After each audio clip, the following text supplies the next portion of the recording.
Accuse me of mislabeling things. Fine, I'll come up with a new system that requires 10x the effort for you to figure out what is what. About 5 years ago had just started at a new biotech as a medicinal chemist. We didn't have a compound management group, so distributing compounds to the assay chemists fell to the chemists.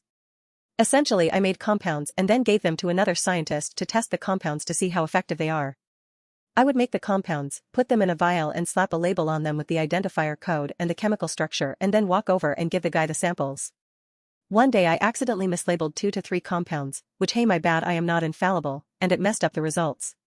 Instead of doing the normal thing and coming to talk to me about the mix-up, he decided that it was necessary to send an email to my boss and his boss saying how unprofessional the situation was and how this can't happen, etc., etc.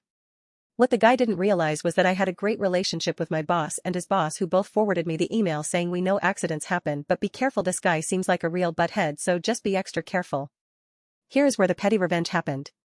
I decided to come up with a foolproof system that would protect me but also add about 2 to 3 hours to his workload. What I ended up doing to no longer putting the identifier code or structure on the vial and instead only used barcodes vials.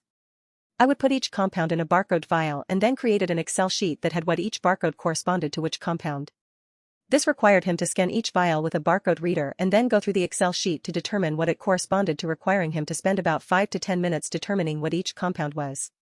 I debuted this system on a set of 200 compounds, and watching him ask in our company Slack if anyone had a barcode reader made me giggle.